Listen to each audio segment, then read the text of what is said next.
죽이려. 네, 쌍따옴표가 붙었습니다. 누군가의 말이죠. 보겠습니다. 웃으며 돌아온 이재명, 법으로, 펜으로 안 되니 칼로 죽이려 라고 얘기를 했습니다. 네, 어제 저희가 이재명 대표의 그 복귀하는 국회에 첫 다시 등원하는 모습을 영상으로 직접 라이브로 보여드렸었는데 굉장히 밝은 모습이었죠. 근데 저희 방송이 끝나고 있었던 최고위에서 이런 얘기를 했다라고 합니다. 직접 들어보실까요?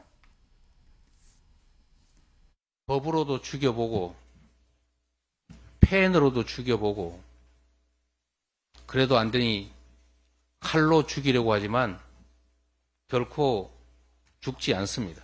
우리 국민들께서 저를 살려주신 것처럼 우리 국민들께서 이 나라의 미래를 이 나라의 주인으로서 책임지고 제대로 이끌어가 주실 것으로 확신합니다. 네.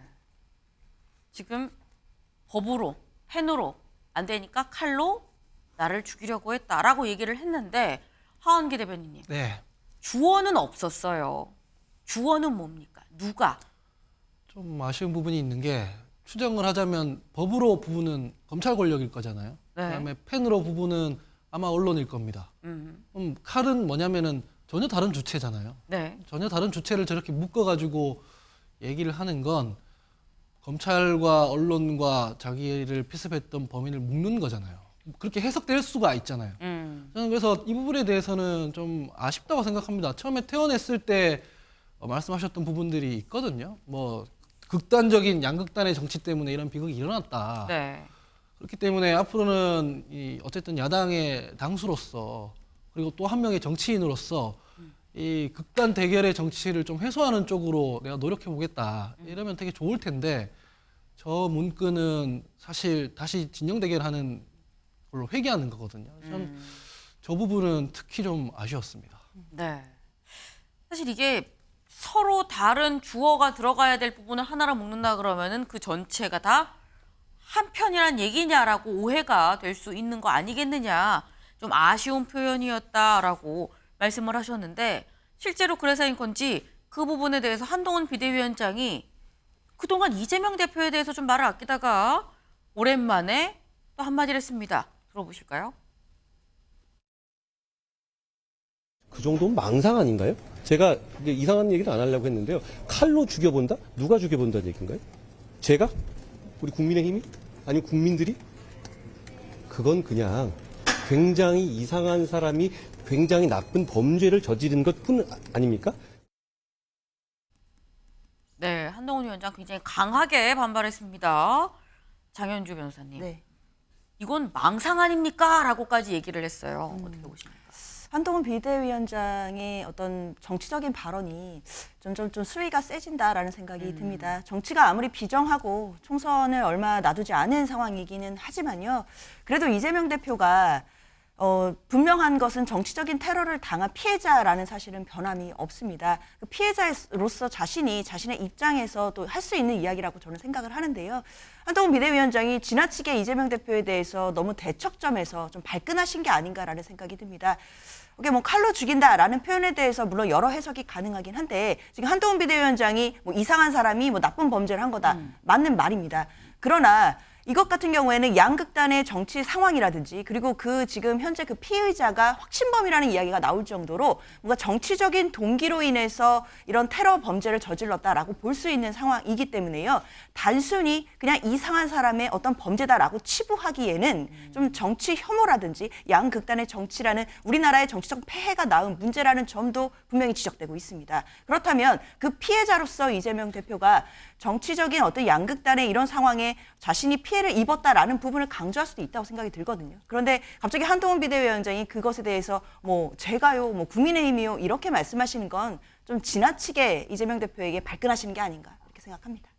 좀 과도한 반응이었다라는 말씀을 또 하셨어요. 네. 그렇게까지 할 필요가 있느냐. 여기는 어쨌거나 피해를 받은 입장인 건데라는 지금 말씀을 같이 하셨는데 일단 어제 이재명 대표의 이 발언이 그래서 한동훈 비대위원장의 이 반응이랑 같이 맞물려서 좀 이슈가 됐었습니다.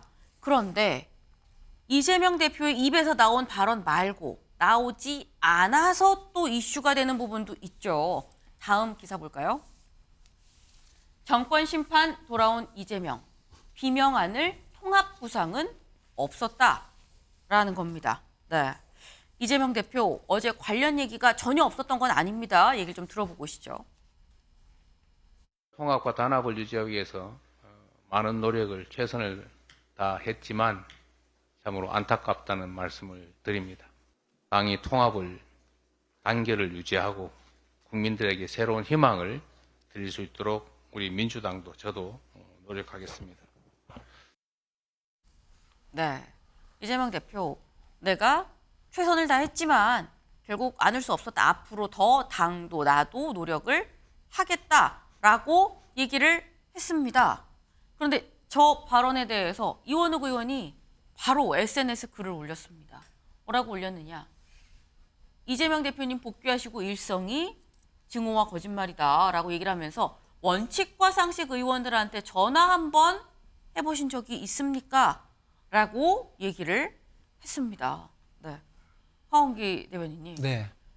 지금 아니 노력을 했다고 그러는데 통합의 노력 어떻게 보면 가장 그 통합 노력의 당사자는 나여야 되는 거네. 나인 이원욱 의원 나는 전화를 못 받았는데 어떻게 된 거야? 라고 지금 얘기를 한 것 같아요. 이원욱 의원 입장에서는 지금 당을 나간 상황에서 너무 예민하게 반응하는 것 같고요. 실제로 이재명 대표는 당의 통합을 위해 노력을 최선을 다하지는 않았습니다. 제가 봤을 때는. 말로 우리 하나가 되자라고 하는 것과 실제로 그 언어적 메시지를 진정성이 있게끔 보충해 주는 건 정책과 인사로 하는 겁니다. 국민 여러분들이 알아듣기 쉽게 말씀을 드리면 제가 저희 어머니한테 어머니 사랑합니다 하고 책상을 탁 내려치면 네. 그 언어가 진심이 아니라 책상 내려치는 게 진심이지 않습니까?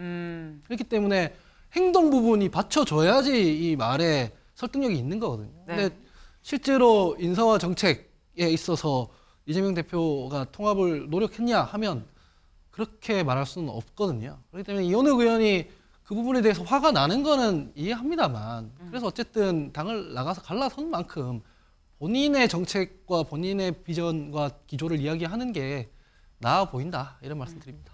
네. 지금 말씀은 이재명 대표도 뭐 그렇게 노력을 많이 했다고 볼 수는 없지만 그렇다고 이원욱 의원은 또 뭐 잘했냐 그것도 아니다라는 양쪽 다 좀 문제가 있구만이라는 말씀을 지금 하셨어요. 근데 이원욱 의원은 지금 본인 연락을 못 받았다고 지금 얘기를 했는데 사실 곰곰이 생각을 해보면 원칙과 상식 의원 4명 중에 2분은 연락을 받았다고 얘기한 분이 있습니다. 누군지 직접 들어보고 오시죠. 얘기했죠. 뭐가 문제입니까? 아니 몇 년 동안 수도 없이 얘기를 했는데 뭐가 문제냐? 정말 막막하다. 그 주위 사람들한테 좀 물어보고 다시 통화하자라고 했었습니다. 그리고 그 이후에는 다시 전화가 안 왔어요. 예, 뭐가 문제입니까? 예. 네. 지금 장현주 변호사님. 네. 조홍천 의원이 내가 전화를 받았다라고 얘기하는데 저 부분에 좀 안 들어가 있는데 What's wrong? 이라고 얘기를 했다고 해요. 이재명 대표가. 그럼 이재명 대표는 조홍천 의원한테만 전화를 한 건가요? 사실 그 부분은 뭐 다 확인할 수는 없는 부분일 것 같아요. 네. 이재명 대표가 어떤 의원에게 전화를 직접 했는지 아니면 의원에게 직접 하지 않더라도 뭐 물밑으로 또 어떤 식으로 소통을 하고자 노력을 했는지 이런 부분들은 사실 개인적인 일들일 테니까 확인하기는 어렵겠지만 적어도 이제 공식적으로 조홍천 의원이 본인에게 전화가 왔었다라고 얘기를 하신 거로 봤을 때는 분명히 전화를 하신 건 맞는 것 같습니다. 그런데 그 전화 내용도 우리가 뭐 양쪽 얘기를 다 들어봐야 되기 때문에 과연 어떤 분위기에서 어떤 식의 의미로 말을 했는지에 대해서는 또 해석의 여지가 열려 있는 것은 분명한데요. 다만 분명한 건 저는 전화를 했다는 그 사실 자체에도 또 중요하게 생각해야 된다라고 그 당시에도 말씀을 드렸었거든요. 일단 전화를 하고 소통을 하려고 하는 노력이 일단 있었다는 것, 네. 그것 자체는 그것 자체대로 평가를 해줘야 될 것 같은데 그럼에도 사실 당이 결국에는 그분들을 품지 못하고 3명의 의원이 탈당하신 점에 대해서는 당연히 아쉬운 점이 있을 수밖에 없는 것이고 앞으로는 이런 부분들을 극복하고 어떻게 단합을 해야 될지 그래서 분열하지 않는 모습을 보여드리는 때 어떻게 실질적으로 해야 되는지에 대해서는 이제 차차 고민할 일이다 생각합니다. 그렇다고 하면 짧게 이것만 더 추가로 여쭤보겠습니다. 지금 말씀처럼 그래서 앞으로 복귀한 어제는 이 메시지가 뭐 명확하게 나오지 않았습니다만 앞으로 내놓을 메시지에 뭐가 구체적으로 어떻게 들어가야 된다고 보십니까? 저는 이제 곧 대표가 계속해서 메시지가 나올 것이기 때문에 네. 행동으로 또 메시지로 이 부분에 대해서 어떤 안들이 나올 거라고 생각이 듭니다. 일단 당내에서 갈등들이 있었던 것은 분명하고 그 갈등들이 결국에 탈당으로 이제 이어진 것이기 때문에요. 당내선 당연히 이런 원심력을 차단해야 된다는 목소리가 많습니다. 지도부로서는 지금 리더십의 위기라고 할 수 있는 상황이기 때문에 이것을 극복할 수 있는 구체적인 안들이 나와야 된다고 생각이 드는데요. 전 가장 중요한 것은 공천 과정을 공정하게 하는 것입니다. 공천에서 만약에 잡음이 나온다라고 한다면 그 잡음들이 또 본의 아니게 계파 갈등으로 치환될 가능성이 높기 때문입니다. 네. 그것들을 방지하기 위해서는 결국 계파가 아니라 공정하게 기준에 의해서 민주당이 자랑하는 시스템 공천으로 이 공정한 공천이 이루어지게 된다라고 한다면 전 자연스레 이런 갈등은 수면 아래로 잦아들 거다 이렇게 생각합니다. 네. 사실 어제 저희가 이재명 대표가 오늘 복귀합니다라고 말씀드리면서 숙제가 산더미다. 지금 탈당 문제도 있고 공천 갈등도 있고 많다라고 말씀을 드렸었는데 지금 말씀을 들으면 결국 이 모든 게 공정한 공천이 이루어진다면 다 같이 해결이 될 수 있는 부분이다. 공천이 약간 맞는 키인 상황이 됐습니다. 그게 공천 시기이기도 한 거죠. 다들 여야 할 것 없이 공천에 관심을 갖고 예민해 있는 이유이기도 합니다. 네.